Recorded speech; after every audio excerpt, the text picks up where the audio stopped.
하여 주시옵소서. 우리 삶 가운데 늘 참으로 하나님께 회개하면서 다시 한번 저희들이 신앙을 다짐하면서 나아갈 수 있도록 하여 주시옵소서. 오늘 또한 참으로 해외 선교 다짐 예배로 하나님께 영광 돌립니다. 세계 방방곡곡에 나가신 선교사님들을 붙잡아 주시고 어디에 있든지 간에 늘 하나님께서 동행하심으로 늘 하나님만을 의지하고 맡겨진 귀한 사명들을 잘 감당하실 수 있도록 선교사님들을 붙잡아 주시옵소서. 우리 주 예수님의 이름으로 기도드렸습니다. 아멘.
자 죄인 중에 괴수 무익한 날 부르셔서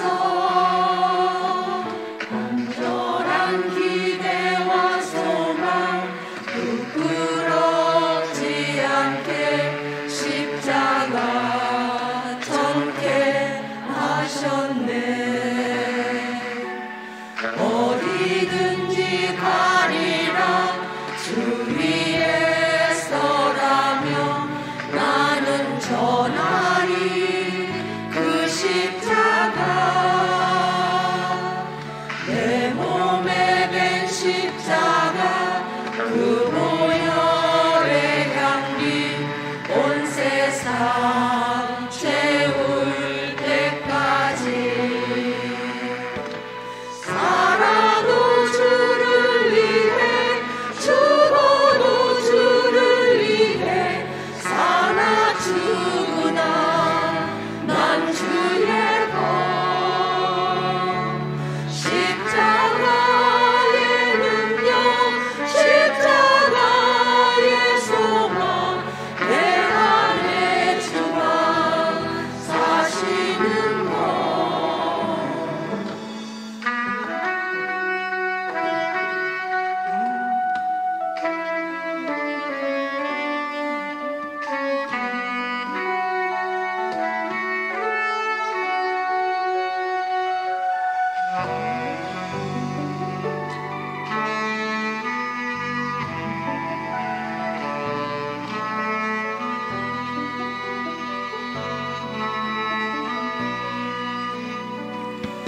살아도 주를 위해 죽어도 주를 위해 사나 죽으나 난 주의 것. 십자가의 능력 십자가의 소망 내 안에 주가 사시는 것. 살아도 주를 위해 죽어도 주를 위해 사나 죽으나 난 주의 것.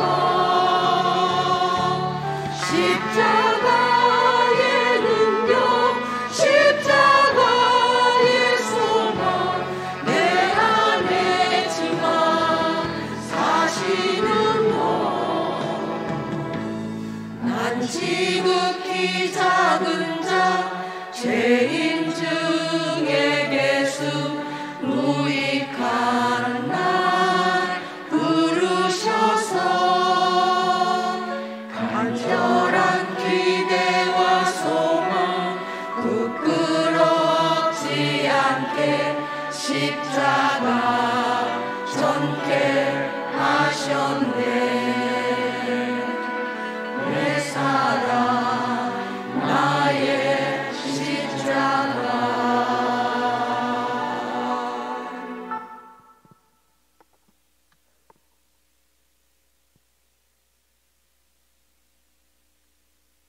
러시아 푸틴 대통령이 이 측근들한테 참모들한테 물었습니다. 사람이 얼마나 더 죽어야 전쟁이 멈추겠냐고. 그러니까 측근들 참모가 하는 얘기가 딱 한 사람이 죽으면 전쟁이 멈춰집니다. 푸틴 대통령 그 한 사람 때문에 지금 엄청난 그 어린이들을 비롯해서 사람이 죽어나가고 파괴되고 있는데 너무나도 안타깝습니다. 그런가 하면은 우리 하나님께서 예수님께서 이 땅에 인간의 모습으로 오셔가지고 온 인류를 다 구원하셨습니다. 그 한 사람 때문에 온 인류가 다 구원을 받게 됐습니다. 우리가 더욱더 주님을 날마다 삶 가운데 찬양하는 모든 하나님의 백성 또한 온 인류가 됐으면 좋겠습니다. 한 곡 더 부르신 다음에 오늘 또 이렇게 말씀을 전하시는 목사님을 위해서 기도하시고 선교사님들을 위해서 기도하시면 좋겠습니다.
네, 묵도하심으로 4월 둘째 주 회 선교 다짐 예배를 우리 모두가 함께 하나님께 드리도록 하겠습니다.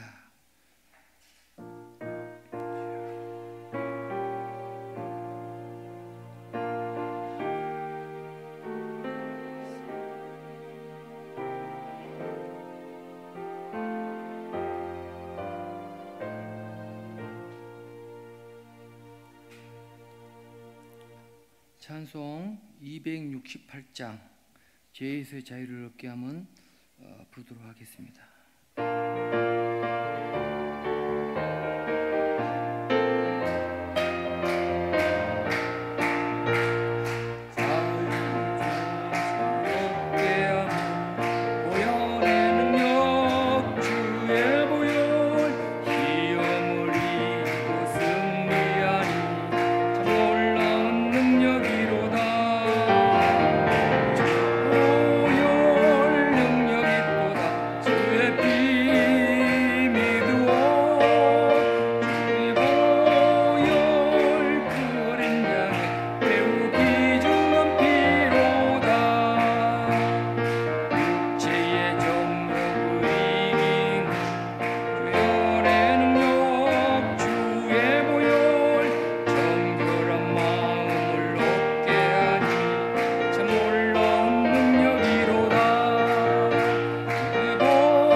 대표기도해 주시고 우리 담임 목사님 나오셔가지고 하나님 말씀 전하십니다.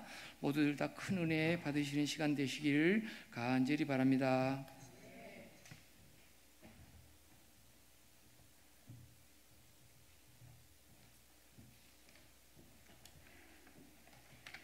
기도드리겠습니다. 생사화복을 주관하시는 하나님, 사순절 기간에 주님의 십자가로 생각하며 한 주간을 보냅니다. 이 시간 마음을 다하여 해외 선교 예배를 드리오니 은혜 내려 주옵소서.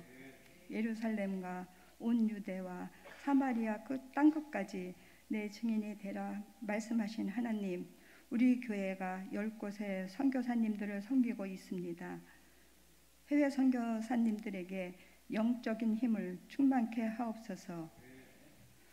문화가 다르고 언어도 다르지만 하나님께서 주시는 힘으로 복음을 선포할 때 많은 죽어가는 영혼들이 구원받는 수가 더욱더 많아지도록 역사하여 주시옵소서. 우리는 이곳에서 기도와 물질로 섬기지만 선교사님들이 그곳에서 필요한 영적인 것과 육적인 모든 것이 하나님의 은혜로 채워주시고 모든 위험으로부터 지켜주시고 안 좋은 것들로 벗어날 수 있도록 늘 보호하여 주시옵소서.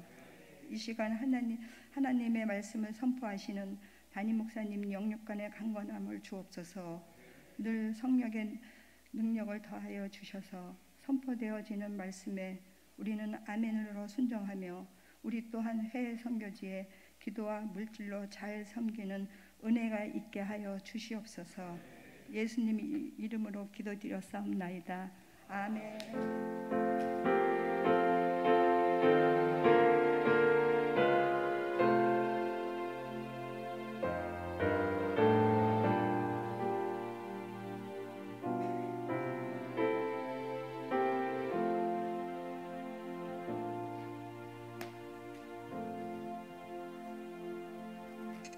오늘 함께 나눌 하나님의 말씀은 사도행전 16장 9절 한 절 말씀입니다. 사도행전 16장 9절 말씀. 우리 한 절이니까요. 우리 한 목소리로 함께 합독하여서 함께 말씀 나누겠습니다. 합독하겠습니다. 밤에 환상이 바울에게 보이니 마게도냐 사람 하나가 서서 그에게 청하여 이르되 마게도냐로 건너와서 우리를 도우라 하거늘. 아멘. 기도하겠습니다. 사랑과 은혜가 충만하신 하나님, 오늘 우리에게도 마게도냐를 아버지 하나님 사람이 일어나 하나님 우리를 와서 도우라고 외치는 이 환상처럼 온 세상에 복음이 필요한 자들이 우리의 꿈에, 우리의 비전에, 우리의 환상 가운데 나와 우리를 도우라 말하는 그 음성을 들으며 하나님 우리 교회 힘써 그들에게 복음을 전할 수 있는 교회 될 수 있도록 하나님 인도하여 주옵소서. 아버지 하나님께서 오늘 우리에게 그 일 감당시키기 위하여 오늘 해외 선교 다짐 예배로 모이게 하셨사오니 하나님 모임이 그냥 모였다 흩어지는 것으로 끝나는 것이 아니라 이 모임을 통하여 결단하고 이 일을 통하여 힘써 일할 때 하나님이 역사하셔서 하나님 온 세상이 변화되어지는, 복음으로 변화되어지는 마지막 주신 그 사명이 우리의 삶의 현실이 될 수 있도록 역사하여 주옵소서. 감사드리오며 예수님의 이름으로 기도드렸습니다. 아멘. 할렐루야. 좀 단도직입적으로 좀 질문을 드릴까요? 우리나라는 선진국입니까? 후진국입니까?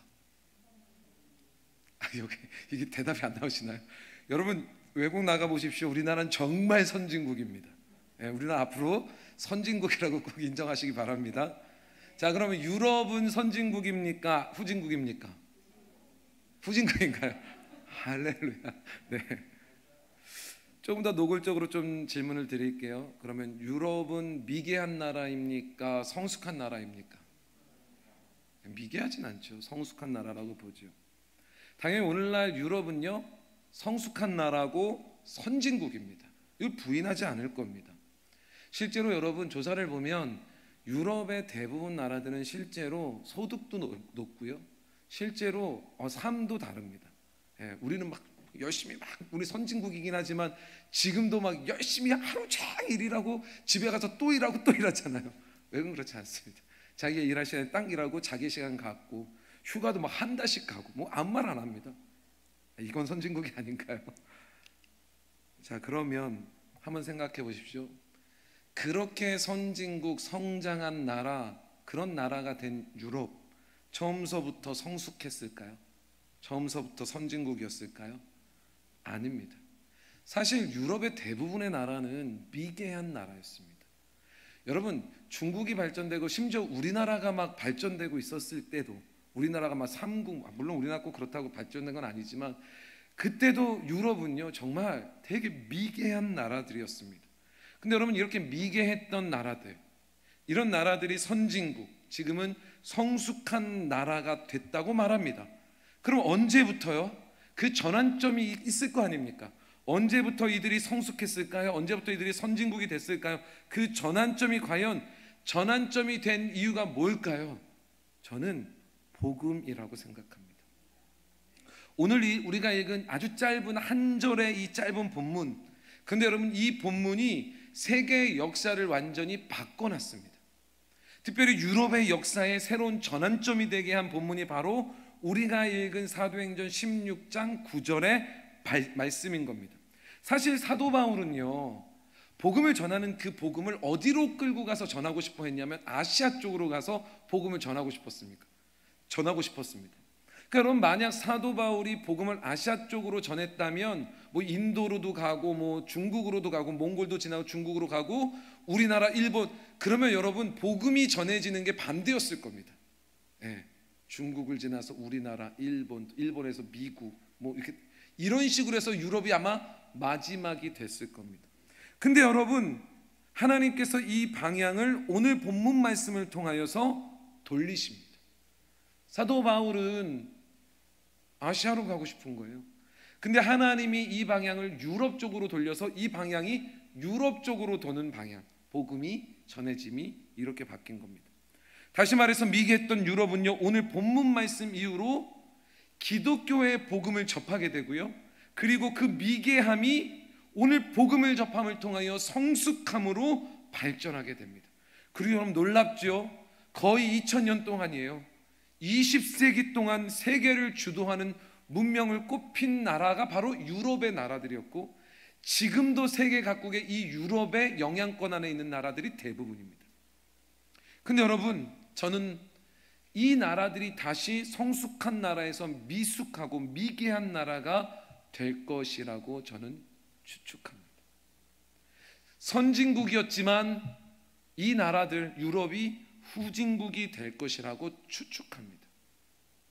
물론 그 전에 예수님이 좀 오셨으면 좋겠는데 분명히 그럴 겁니다. 전 우리나라도 마찬가지라고 생각합니다. 복음이 들어오고 우리나라 한번 생각해 보십시오. 수천 년의 역사를 자랑하지만 그 수천 년의 역사 가운데 한 번도 이루지 못한 성장을 지금 이 100년, 복음이 들어온 이 100년 안에 이 역사가 일어난 겁니다. 우리나라 참 미개했습니다. 얼마나 미개했냐면 선교사님들이 처음 들어오고 와서 막 놀라 자빠졌습니다. 얼마나 답답했으면요, 언더우드 선교사님 같은 경우는요, 글을 썼는데 그 글을 읽어보면 막 부끄럽습니다. 얼마나 미개했던지. 근데 여러분, 미개했던 나라에서 이제는 모든 나라의 부러움을 사는 우리 대한민국, 이제 참 성숙하고 선진국이 되었습니다. 그리고 우리는 이걸 이미 한 90년대, 80년대, 90년대 한강의 기적이라고 했고, 이제는요 K-팝, K-드라마, K-문화, 여러분 실제로 우리나라 참 대단한 나라 되었습니다. 근데 여러분, 이런 우리나라도 미개한 나라가 다시 될 수 있습니다. 다시 후진국이 될 수 있습니다. 여러분, 제가 무슨 근거로 이런 이야기를 할까요? 제가 지금 이야기하는 이 기준은 복음 때문에 그렇습니다. 다시 건너와 우리를 도우라는 아주 작은 책자가 있습니다. 아까 내려왔다가 이 책자 안 가져와서 다시 올라갔다가 막 내려왔는데요, 다시 건너와 우리를 도우라는 아주 얇은 소책자입니다. 근데 여러분, 이 책을 보면요, 오늘 우리의 말씀의 제목이기도 하지만 유럽의 개신교 출석 교인들을 이 책이 이렇게 조사해서 봤는데, 여러분 유럽의 교회를 출석하는 성도들의 수가 약 3% 정도 된다고 추측합니다. 그 3% 중에서도 복음주의자들, 다시 말해서 경건하게 복음을 받아들이고 복음 안에 살려고 몸부림치는 사람의 수는 1%가 안 될 것이다. 그리고 이런 나라가 유럽에 22개의 나라가 있다고 이 책은 이야기합니다. 근데 여러분, 그러니 유럽을 한번 생각해 보십시오. 우리 유럽 하면 어떤 마음이 있냐면, 유럽은 대부분이 기독교 국가라는 그런 이미지가 있지 않습니까? 근데 이제 유럽은 더 이상 복음의 말씀으로 사는 기독교 나라, 기독교 대륙, 기독교 국가들이 아니라 이제는 반대로 선교가 필요한 선교지라는 이야기, 여러분 이 책이 지금 하고 있는 겁니다. 문제는 제가 이 책 1,000원이거든요. 이 책을 언제 제가 구입을 했냐면 2010년도에 나온 책이고, 전 2012년도에 이 책을 받았습니다. 구입했죠. 그리고 그때 읽은 겁니다. 여러분, 그러니 이게 지금 2010년도, 다시 말해서 지금으로부터 한 12년 전에 쓰여진 책이니까요. 그러면 12년이라는 시간이 흘렀잖아요. 지금은 어떨까요? 지금의 통계는 좀 더 나아졌을까요? 아닙니다. 유럽은 더 신앙이 침체되었습니다. 이 책을 중심으로 영국의 기독교 현황을 좀 살펴보고 유럽의 상황을 살펴보면, 유럽의 영적 추세라는 그런 한 보고서가 있는데, European Spiritual Estimate라는 이런 보고서예요. 근데 이거에 보면 유럽 인구의 72.2%가 문화적으로는 기독교인이라고 말한다고 합니다. 그러니까 여러분, 72%면 상당히 많지 않습니까? 이런 사람들이요 기독교인이라고 말한대요. 근데 그 중에 예수를 믿는 사람, 예수를 믿습니까? 했을 때 예수를 믿는다고 대답한 사람은 4.2%래요. 72%가 기독교인이라고 말해요. 그런데 4.2%만 예수를 구주로, 나를 죄에서 구원해 주신 구원자로 믿는다고. 여러분, 이렇게 통계가 나옵니다. 참고할 것은 이 조사도 엄청 오래전의 조사이니까요, 지금은 더 할 겁니다. 유럽 대부분은 기독교 국가입니다. 심지어 기독교가 국교입니다. 그러니 여러분, 신앙의 순수한 면보다는 어느 순간 사회적으로나 문화적으로 기독교가 연결만 되어 있고 삶에 이렇게 연결만 되어 있을 뿐이지, 여러분 실제로 신앙을 가진 사람들은 거의 없다라는 결과가 나온 거죠. 심지어 1차 세계대전, 2차 세계대전이 일어난 이후 유럽 사회에 어떤 노선이 있었냐면 급속도로 세속화되는 신앙의 모습들이 있었습니다. 이걸 우리는 신학의 좌경화라고 말합니다. 신학이요, 좌경화돼요. 사상처럼 바뀐 거예요. 근데 여러분, 여기에 문제가 뭐냐면 신학의 좌경화는요, 편을 가르기 시작합니다. 저기는 잘못됐어, 우리는 괜찮아, 우리는 착해, 우리는 선해. 여러분, 어디서 많이 들어본 것 같지 않습니까? 근데 여러분, 이렇게 편을 가르며 우리는 선해, 저기는 잘못됐어라고 이야기하는 이 이야기 가운데 점점 교인들의 수는 더 급격하게 줄어들기 시작합니다. 교회에 난 그런 교회 안 다니고 싶어. 왠지 오늘날 한국 교회에 불어닥치는 그런 모습과도 너무나 비슷합니다. 심지어 이제 교인들은요, 노령화돼서요, 여러분 심지어 또 차세대 자녀들은요 신앙생활을 하지 않습니다. 그러니까 여러분, 노령화되죠. 차세대는 부재하죠. 그러면 여러분, 유럽 전 지역에 문을 닫는 교회들이 정말로 너무너무 많습니다. 한 독일의 대학교가요, 이걸 조사했습니다. 독일의 교회가 몇 개 있냐면 35,000개의 교회가 있습니다. 근데 35,000개의 교회 중에, 독일 교회 중에 3분의 1이 문을 닫았습니다. 3분의 1이요. 여기에 여러분, 교회가 문을 닫았다는 건 결국 성직자가 없는 거잖아요. 성직자의 수가 엄청 줄어들고요. 스위스 같은 경우는요, 교회 안에 목사님들이, 여러분 교회가 있는데 절반이 목회자들이 없어요. 교회는 있어요. 성도들도 아직 어르신들이지만 뭐 한 5명, 6명, 7명 있습니다. 근데 여러분, 중요한 건 성직자가 없습니다. 절반이나. 또한 성직자와 목회 지원자의 감소로 당연히 어떤 결과들이 나타나냐면 목회적 지도력이 떨어지기 시작합니다. 여러분 생각해 보세요. 성직자가 없다는 건 결국에는 제대로 된 양육을 받지 못하는 겁니다. 말씀을 듣지 못하는 거예요. 신앙생활을 제대로 하지 못한 거예요. 누가 나에게 권면하지 않아요. 누가 내가 지금 잘못된 길로 갔는데도 누가 그거 잘못했다고 이쪽으로 와야 된다고 기도해 주지도 않아요. 심지어 여러분, 성직자 수가 줄어드니까요, 남아있는 성직자들도 제대로 된 성직자들이 뽑히지가 않습니다. 그럼 여러분, 제대로 성령으로 영적으로 막 가르치기보다는 지도력이 떨어지니까요, 같이 신앙이 막 떨어져 버리는 거예요. 좀 더 구체적으로 영국의 상을 좀 보면요, 지금으로부터 24년 전인 1998년 영국에는 성공회가 있는데요, 성공회는요 교회들마다 급이 있습니다. 가장 높은 급이 있는 캔터베리라는 그 교회, 성공회의 가장 우뜸인 교회죠. 그 교회의 대주교라는 분이 이런 이야기했습니다. 벌써 24년 전의 이야기예요. 우리 영국 교회가 피 흘리며 죽어가고 있다. 24년 전에. 그래서 기도를 요청하는 거예요. 도움을 요청하는 거예요. 그 정도로 영국의 성공회는요 급속도로 무너져가고 있습니다. 이건 단지 영국의 성공회만 얘기하는 거 아닐 겁니다. 영국이라는 나라의 기독교 전반에 걸친 현실을 이 대주교가, 캔터베리 대주교가 대변하고 있는 겁니다. 사실 영국 국교의 수장이거든요. 여왕이 가장 수장이고요. 그 다음에 바로 이분이에요. 이분이 정치적으로도 되게 높은 분입니다. 왕실 다음으로 아마 왕위를 이을 수 있는 막 그런 권위도 있는 분이고 그래요. 근데 여러분, 이런 분이 이런 이야기하는 게 참 쉽지 않았을 겁니다. 자기가 지금 대주교로 있는데 말입니다. 그러나 더 이상 이러한 현실을 그대로 볼 수 없기 때문에 이 발언을 통해서도 영국의 믿음의 사람들에게 경각심을 불러주고 다시 일어나서 하나님 앞에 나아가자 외칠 정도로, 여러분 정말로 영국의 상황, 유럽의 상황은 심각한 겁니다. 그런데 여러분, 그 이후로 벌써 24년이 흘렀습니다. 상황이 나아졌을까요? 호전됐을까요? 아니요.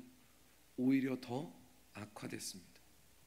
심지어 영국 교회, 심지어 유럽의 교회들은 대부분 2040년부터 2050년 사이에 거의 다 사라질 것이라는 연구 보고가 실제로 나왔습니다. 2040년부터 2050년 사이에는 영국의 대부분 교회는 문을 닫을 것이다. 실제로 이것이 현실화되고 있는 것, 이게 참 무섭고 끔찍한 현실이고 영국 교회나 유럽 교회에 펼쳐진 모습이기도 합니다. 그래서 여러분 2009년도 조사에 의하면요, 주일 예배에 매주 참석하는 영국만 두고 말한 겁니다. 인구가 넉넉하게 좀 여유롭게 후하게 쳐줘서 5% 정도로 추정한대요. 전 지금 이 책을 근거해서 말하는 겁니다. 심지어 2%, 모든 국민 중에 2% 정도로 보는 학자도 있고, 저는 개인적으로 저는 영국에 16년 살았으니까요, 제가 느낀 건 2%도 후한 겁니다. 2% 미만일 겁니다. 심지어 영국 교회는 1980년부터 2009년까지 30년 동안 9,000개의 교회가 문을 닫았습니다. 30년 동안 9,000개의 교회예요. 여러분, 우리나라에서 가장 큰 교단이 장로교회 통합 측입니다. 거기가 한 7,000개 교회 정도 되거든요. 그 교단하고 저희 교단 한 2개 정도 되는 게 사라진 겁니다. 30년 동안. 그리고 2000년도에 들어와서 매 주일마다 4개의 교회가 문을 닫는다고 합니다. 그러니까 여러분 1년에 220개 교회가 문을 계속 닫고 있는 겁니다. 이 속도는 점점 빨라지고요. 그러니 일주일에 5교회, 6교회, 10교회 여러분 이렇게 문을 닫기 시작할 겁니다. 그러니 여러분, 문을 닫고 교회 건물 못 쓸까요? 여러분, 우리 교회 만약 문 닫으면 이 건물 뭐 했으면 좋을까요? 우리는 상상도 하기 싫죠. 근데 여러분, 실제로 영국에서는 이런 일들이 일어납니다. 팔려서 좋은 술집이 됩니다. 디스코장이 되고요. 여기에 강단에서 말씀을 전하는 게 아니라 여기서 DJ들이 이렇게 여기가 이렇게 귀에다 뭐 하고 지기지기 여러분들 여기서 이렇게 춤추고, 젊은이들은 식당이 되고요, 주택이 되고요, 기숙사가 되고요, 공장이 되기도 하고요, 사무실 되고 창고가 되고, 제가 좀 재미났었던 건 유령 체험장이 된대요. 밤에 물론 교회 오는 거 쉽지 않습니다. 무섭습니다. 근데 여러분, 교회를요 유령 체험장으로 꾸며갖고 여기 막 돌아다니면서 유령 체험하는 곳으로 만든대. 이벤트 장소. 심지어 우리가 너무나 잘 아는 것처럼 이슬람의 수는 급속도로 증가하고 있으니까요. 이슬람의 모스크로 변하는 교회들이 많고요, 힌두교 사원으로 바뀌는 교회들도 많습니다. 불교 사원으로도 바뀌는 교회가 많고요. 또 여러분, 무속 종교가 막 급속도로 발전해서 막 북을 막 동동동동동 치면 여기서 주변에서 이렇게 돌아요. 자기들끼리 무슨 인디언들처럼. 그런 집회 장소로도 교회가 팔려가고 있는 겁니다. 물론 그 중에도 새롭게 부흥하는 교회들도 분명히 있습니다. 그런데 여러분, 대부분 이런 교회들은요, 성공회나 전통적이었던 교회들, 그런 교회들이 아니라 약간 오순절 계통의 교회들이에요. 여러분, 힐송 처치나 이런 얘기도 아마 들어보셨을 거예요.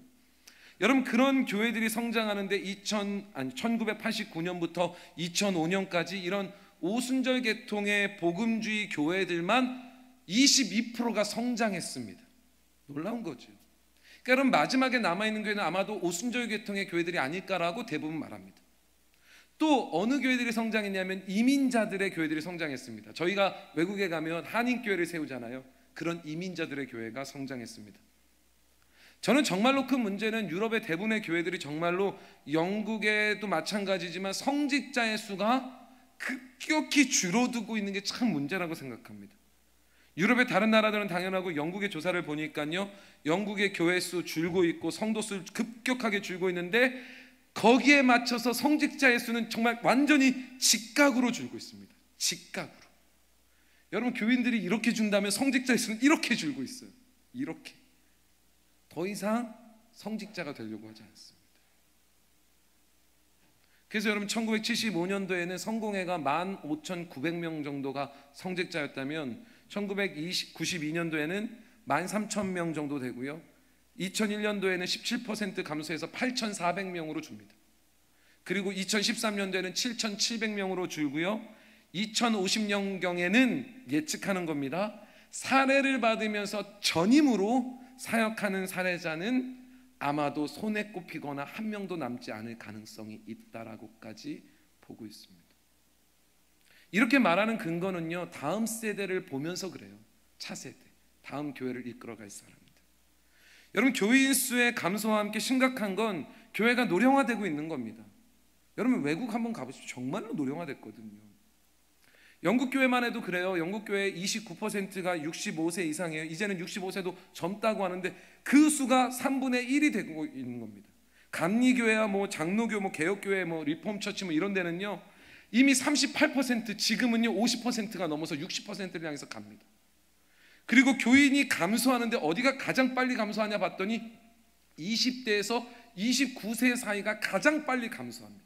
가장 빨리. 여기에 감소의 폭이 집중되어 있다고 말합니다. 심지어 2009년도 영국의 코넌이라는 지역에서 한 대학에서 10대를 대상으로 4,000명 정도 조사했습니다. 여러분, 이 4,000명이면요 어마어마한 조사입니다. 이 조사에서 신의 존재, 하나님도 아닙니다, 신의 존재를 믿냐라는 이 질문에 22%가 그래도 신이 있다고, 하나님이 있는 게 아니에요, 신이 있다고 믿는다고 생각했고, 과반수 40%가 넘는 거의 이 수가 신은 없다라고 얘기한다고, 아니 49%가 믿지 않는다고 대답했습니다. 뿐만 아니라 영국 교회가요 벌써 아주 오래전에 보건데도요 40%가 주일학교가 없습니다. 학생이 없습니다. 근데 지금 이 모든 조사가 다 언제적 얘기냐면, 제가 이 책 말했잖아요. 12년 전에. 그리고 이 책이 나올 때가 12년 전이고요, 이 조사가 나올 때는 벌써 15년 전, 20년 전의 이야기니까요, 지금은 더 악화돼서 정말 다음 세대를 준비하지 못한 그들의 모습의 장래, 교회의 장래는 어두울 수밖에 없는 겁니다. 여러분, 유럽은 복음을 전하는 곳이었습니다. 선교하는 곳이었습니다. 우리나라에도 영국의 많은 선교사님들이 오셔서 교회를 세웠고 복음을 전했습니다. 우리에게 그분들의 빚이 있죠. 그렇지 않겠습니까? 근데 여러분, 영국이나 유럽의 대부분 교회들, 여러분, 복음을 전하는 곳에서 이제는 복음을 다시 받아들여야 되는, 복음이 필요한 곳이 되어가고 있는 겁니다. 이 말은 다시 그들이 복음이 없는 미개한 모습으로 돌아가고 있다라는 결론이기도 한 거죠. 그래서 이 책은요, 이제 한국이 복음의 빚진 자로서 다시 영국이나 유럽 등으로 선교사들을 파송해줘서 유럽으로 건너와 복음을 다시 전해달라고 호소하는 책이 바로 이 책입니다.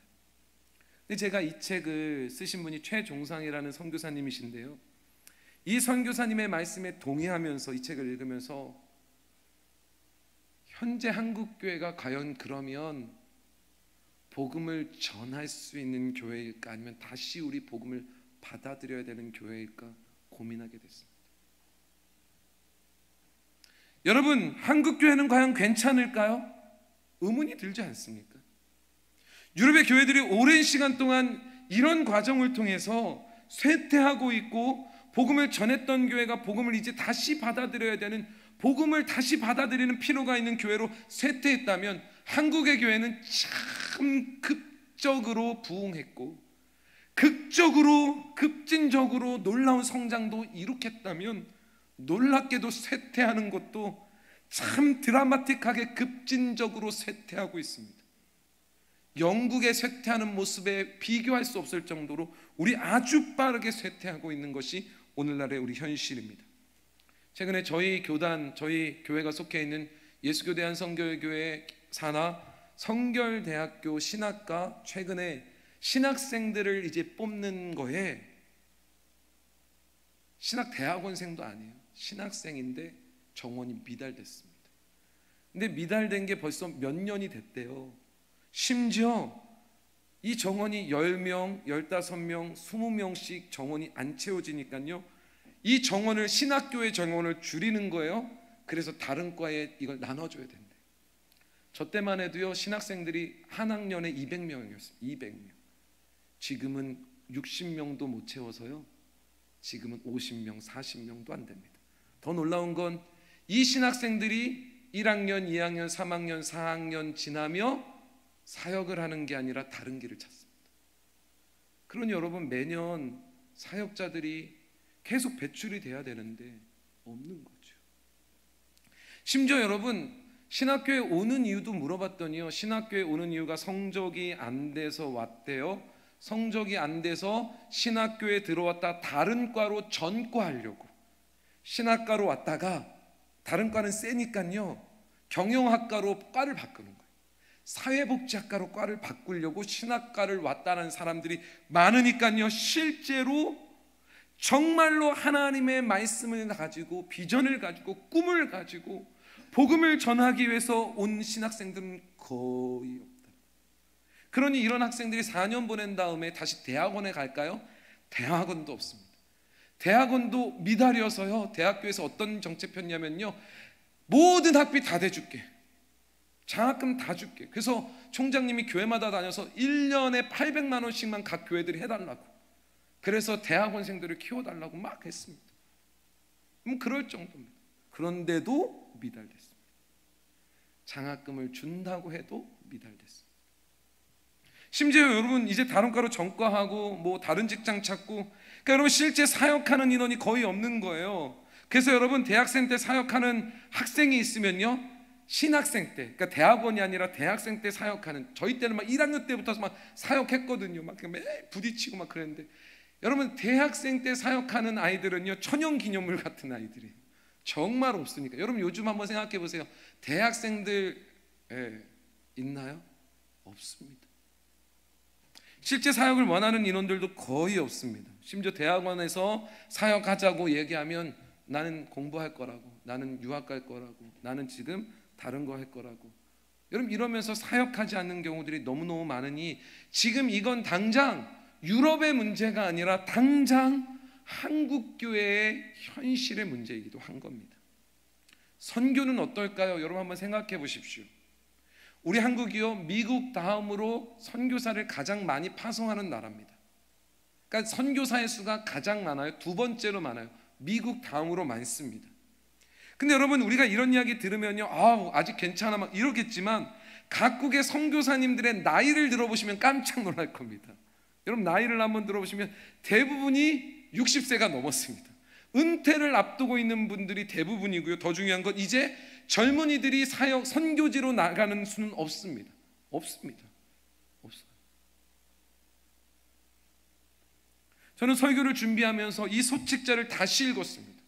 짧기도 했지만 다시 읽었습니다.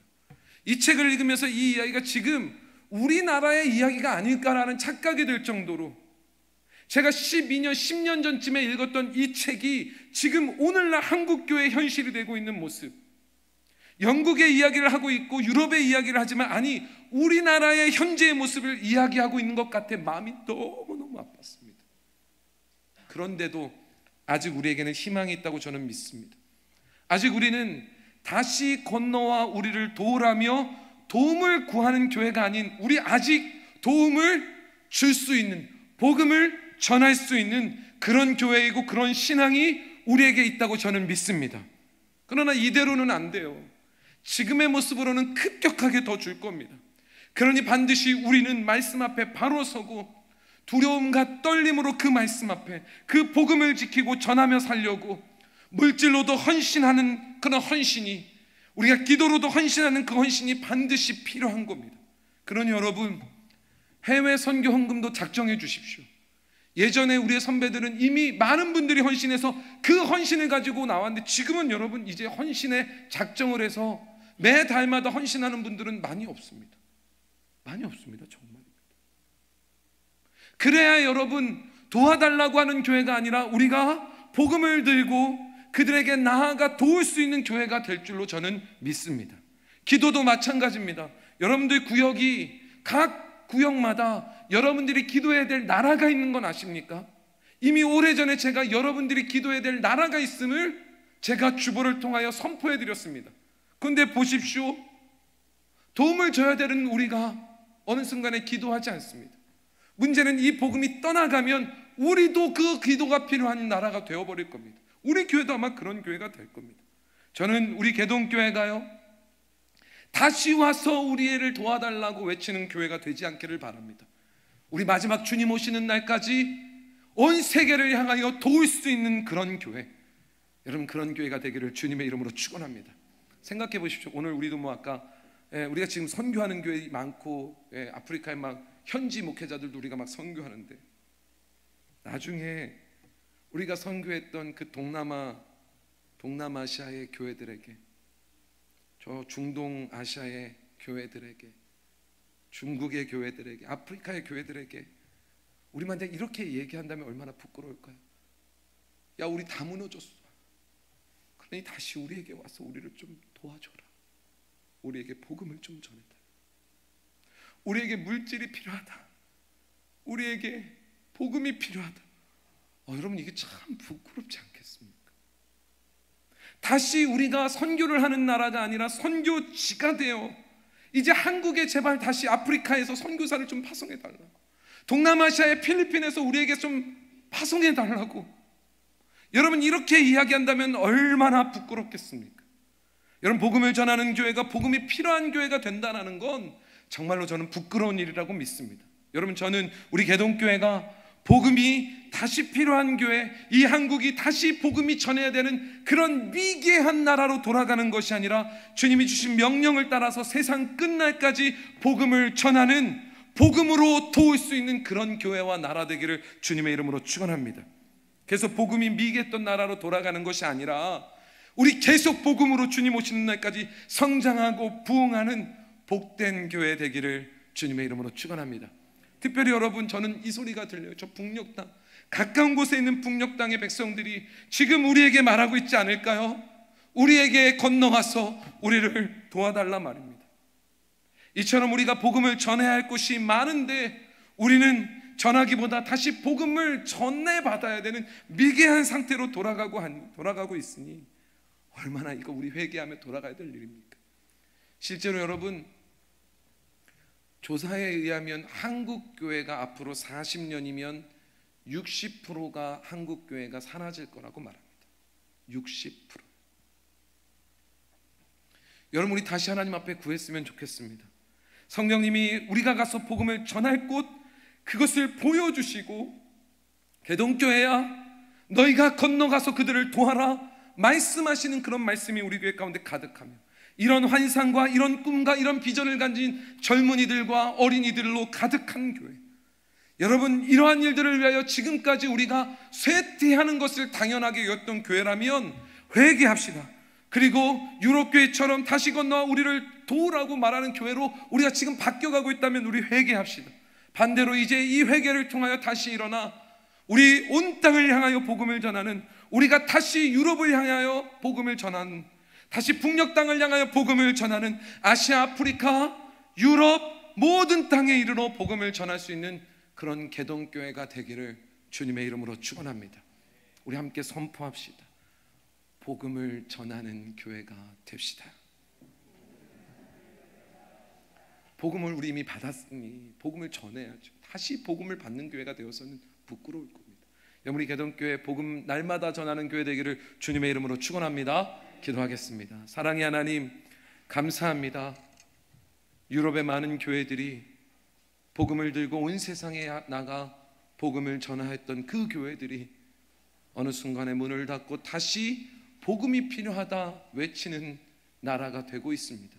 하나님 이 대한민국도 지금 그렇게 변화되는 것 같아 두렵습니다. 그러나 하나님이 그 와중에도 복음을 전하는 교회들을 구별하여 세우실 줄 믿사오니 우리 개동교회가 복음을 다시 필요로 하는 교회가 아니라 이미 우리에게 주신 이 복음 가지고 땅끝 향하여 복음을 전하는 그런 교회 되게 하여 주옵소서. 우리만 그런 비전 갖지 않게 하시고 이제 우리의 자녀들, 우리의 젊은이들에게 이 꿈과 환상과 비전을 보게 하사 하나님 그들도 복음을 전할 수 있는 믿음의 백성 되게 하여 주옵소서. 감사드리오며 예수님의 이름으로 기도드렸습니다. 아멘.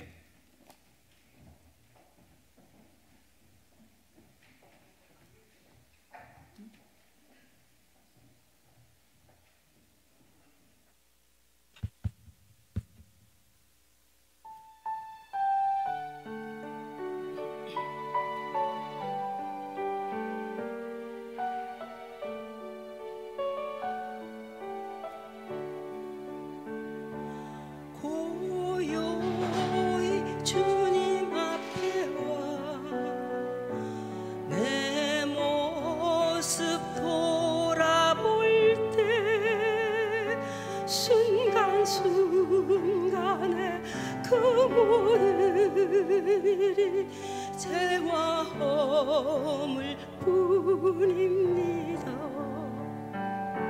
주님의 손과 발에 다시 못을 받던 이제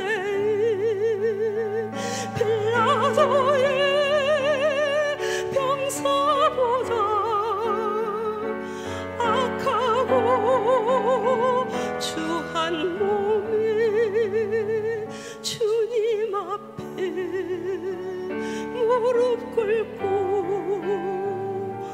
용서를 빕니다.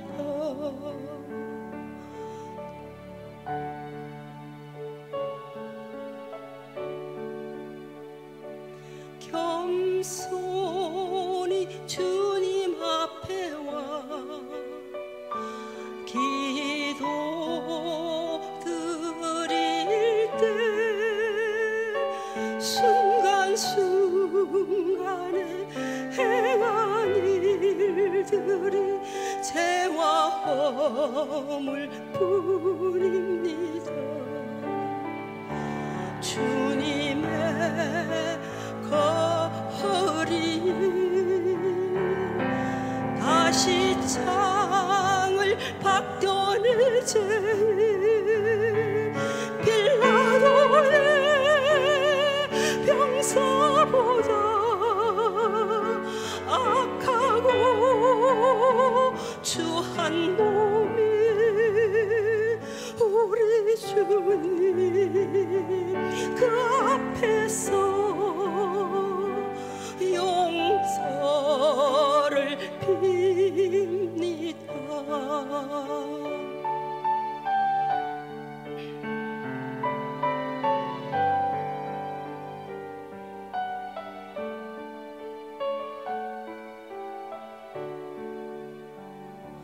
두 손을 마주 붙잡고 눈을 감으면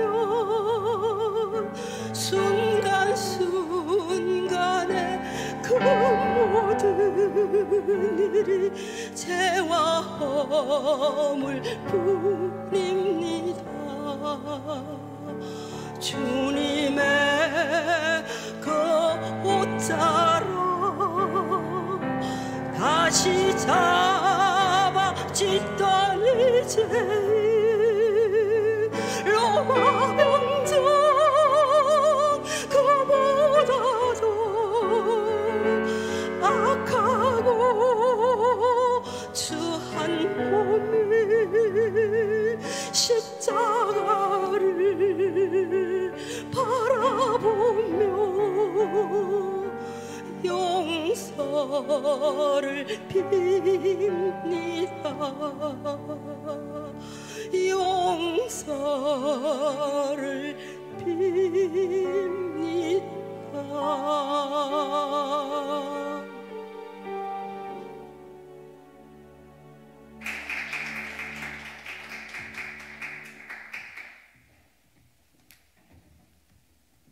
기도하겠습니다. 하나님 아버지 감사합니다. 우리 담임 목사님 오늘 열정적으로 하나님 말씀을 전하셨습니다. 우리 권속들 모두가 다 같은 마음이 되게 하시고 우리 목사님 말씀했던 대로 우리가 세계 복음을 위해서 주님의 십자가의 복음을 위해서 최선을 다하며 앞장서는 우리 개동교회에 되게 하여 주옵소서. 복음을 받는 게 아니라 복음을 전해주는 나라로 남게 하여 주옵소서. 아버지 저희들이 또 때를 따라 하나님 앞에 이 모양 저 모양으로 이름을 붙여서 하나님께 작은 물질 헌금을 드렸습니다. 하나님 받으시고 하나님 나라가 확장되는데 귀하게 쓰임받을 수 있도록 하나님 도와주옵소서. 드리고 싶지만은 드리지 못한 손길도 있사오니 우리 하나님께서 도우사 그들도 하나님께서 하나님께 마음껏 물질을 드리며 감사하는 우리 성도들 다 되게 하여 주옵소서. 또 물질을 통해서 하나님께 영광을 드리는 귀한 손길들 우리 하나님께서 기억하여 주시고 30배, 60배, 100배로 더 하나님께 바칠 수 있도록 하나님 역사해 주옵소서. 오늘 또 귀한 시간 함께 해주신 하나님께 감사와 영광을 드리옵고 예수님의 이름으로 기도드렸습니다. 아멘.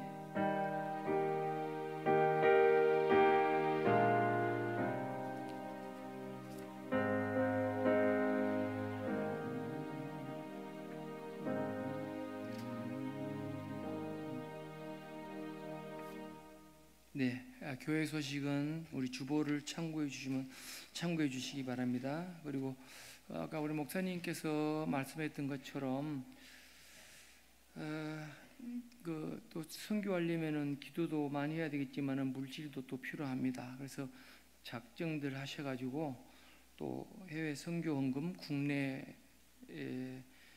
국내 전도 헌금 좀 해주시면 감사하겠습니다. 그리고 또 오랜만에 그 아프리카 가나와 또 말레이시아 양승호 목사님 그리고 알바니아 주준성 선교사님께서 보내오신 기도 제목과 사진들이 있으니 좀 보시고 함께 우리 기도를 나누고 주기도문으로 마쳤으면 합니다. 사진 띄워주십시오.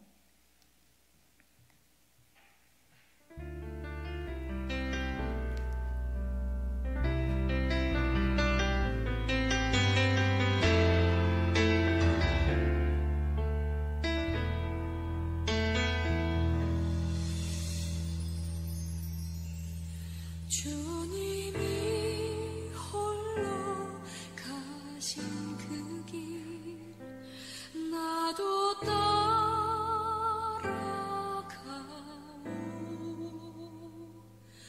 모든 물과 피를 흘리신 그 길을 나도 가오 험한 산도 나는 괜찮소 바다 끝이라도 나는 괜찮소 죽어가는 저들을 위해 나를 버리길 바라오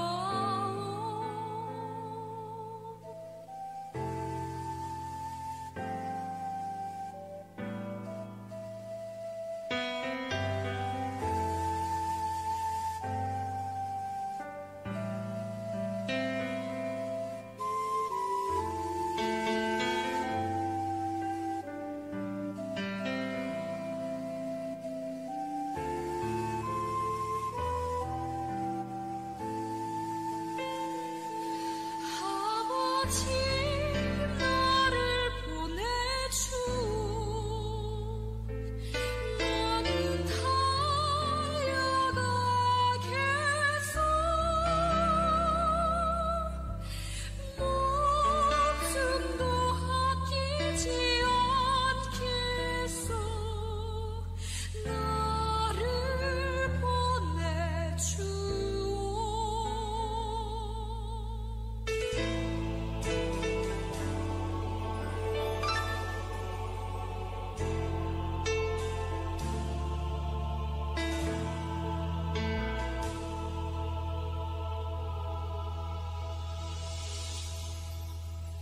주님이 홀로 가신 그 길 나도 따라가오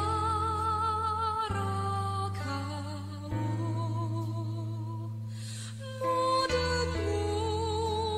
물과 피를 흘리신 그 길을 나도 가오 험한 산도 나는 괜찮소 바다 끝이라도 나는 괜찮소 죽어가는 저들을 위해 나를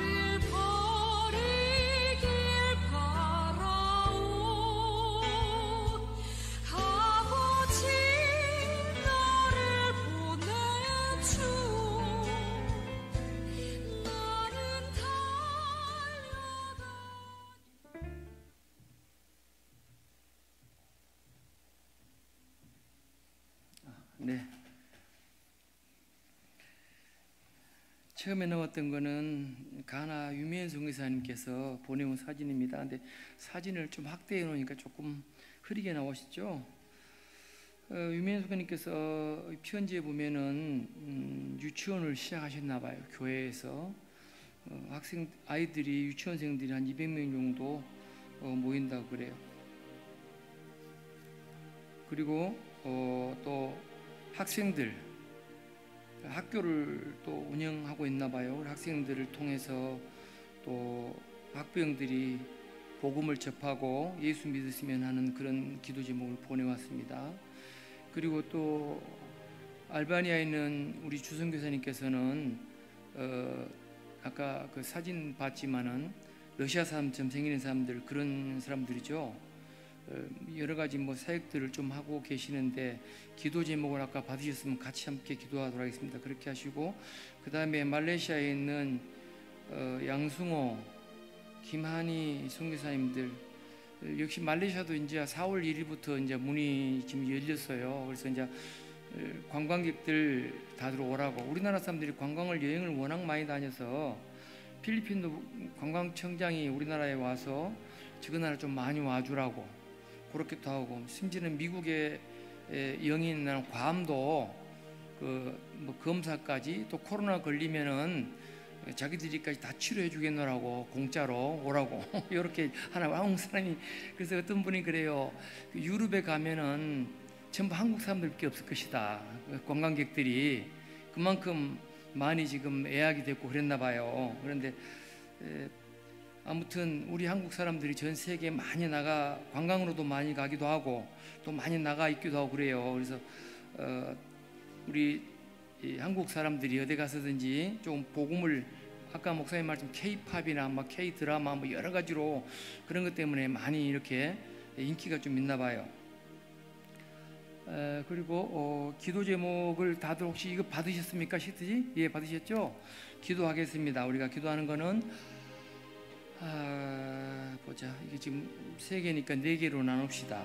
요쪽에 우리 1분단 쪽에 알바니아 주선교사님 1번, 2번, 3번은 없습니다만은 조그맣게 영마단부터 시작해갖고 알바니아 목회자 중심 여기까지 하고, 그 다음에 4, 5번이죠. 4번째, 5번째는 여기 2번째 우리 목사님 계시고 하는 쪽 2분단에서 해주시고, 그 다음에 가나 유면 선교사님은 3분단, 말레이시아 양승호 목사님은 4분단에서 함께 기도하고, 2층에도 그냥 필요하신 대로 같이 해주면 좋겠습니다. 그리고 마무리 기도 제가 하고 또 주기도문으로 오늘은 마치도록 하겠습니다. 자, 함께 소리내서 기도하겠습니다. 아버지 하나님 감사합니다. 전 세계 여러 나라의 우리 선교사님들 지금 나가서 어려운 가운데도 하나님 나라를 위해서 또 복음을, 십자가의 복음을 전하고 계십니다. 하나님 기억하여 주시고 붙잡아 주옵소서. 여러 기도 제목들이 이렇게 또 올라왔는데 오늘 우리가 하는 이 기도가 우리 하나님께 상달되고 우리 하나님께서 응답하실 줄로 믿습니다. 특별히 아버지 코로나 상황 속에서 동역교회와 동역자의 가정, 사업장을 지켜주시고 우리 선교사님들의 가정과 자녀들을 하나님 지켜주옵소서. 또 가나의 유명 선교사님 아버지 또 유치부를 시작했사오니 이 학생들이 잘 자라서 하나님의 귀한 믿음의 일꾼들 되게 하여 주옵소서. 그만큼 초등학교 학생들 수업생활을 우리가 봐왔습니다. 하나님 그들을 통해서 많은 영혼들이 그 앞에 돌아오는 역사가 있게 하여 주옵소서. 특별히 말레이시아의 양승호 선교사님 아버지 기억하여 주시고, 무엇보다도 아버지 하나님 또 말레이시아 한국어 수업이 예멘으로 전환되어 간다고 합니다. 속히 들어가게 하시고 아이들과 함께 교류가 있게 하여 주옵소서. 내버려 깊은 교제가 있게 하여 주셔서 복음 전하는데 어려움 당하지 않게 하여 주시고, 아버지 하나님 또 자녀들의 학비를 또 기도 제목으로 올려놨사오니 그들의 학비가 부족하지 않도록 채워지도록 하나님께서 도우시고 함께 하여 주옵소서. 그러시므로 하나님 은혜 감사하고 예수님으로 기도드렸습니다.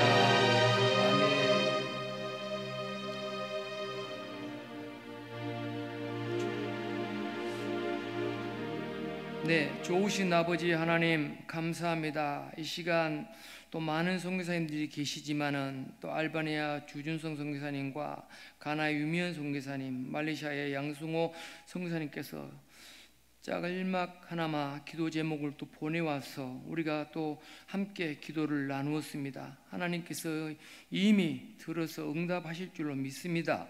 아버지 하나님, 또 우리가 기도하지 못한 것들까지 다 채워주시고 함께하여 주옵소서.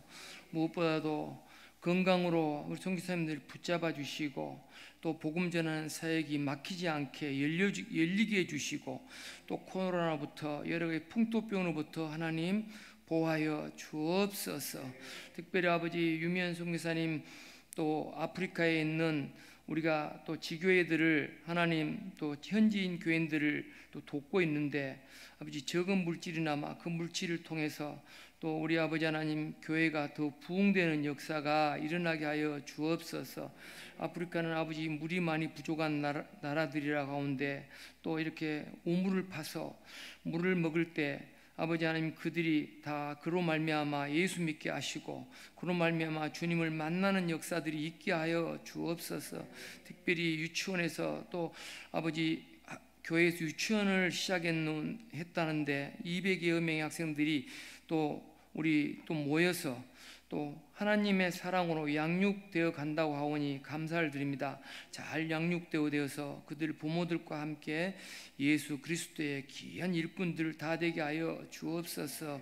또 아만푸롬 초등학교 학생들 하나님 수업 과정을 우리가 봐왔는데 그들 또 수업을 잘 받아서 또 하나님의 귀한 일꾼들 되어 아프리카에 복음을 전하는 다 일꾼들 될 수 있도록 아버지 도와 주옵소서. 말레이시아에 또 우리 아버지 양승호 선교사님 아버지 또 기도 제목대로 우리 아이들의 아버지 하나님 또 학비가 부족하지 않게 채워주시고 또 선교사님 하시는 한국어 교육이 대면으로 전환되었다고 합니다. 하나님 잘 교육되게 하시고 그들로 하여금 또 우리 선교사님 복음 전하는데 부족함이 없도록 하나님 도와 주옵소서. 무슬림 내면 형제와 깊은 교제가 있기를 원하오니 하나님께서 그를 붙잡아 주시고 우리 선교사님과의 또 잘 교제가 되는 귀한 일들이 일어날 수 있도록 하여 주옵소서. 아버지 하나님 우리 기도 제목에 올라오지 않은 우리 선교사님들 하나같이 다 기억하여 주시고 찾아가셔서 또 건강과 그 사역을 지켜주시고 보호하여 주옵소서. 우리 개동교회 식구들이 더욱더 기도와 물질로 그들을 잘 후원하며 날마다 우리 하나님의 그 역사를 바라보는 저희들 되게 하여 주옵소서.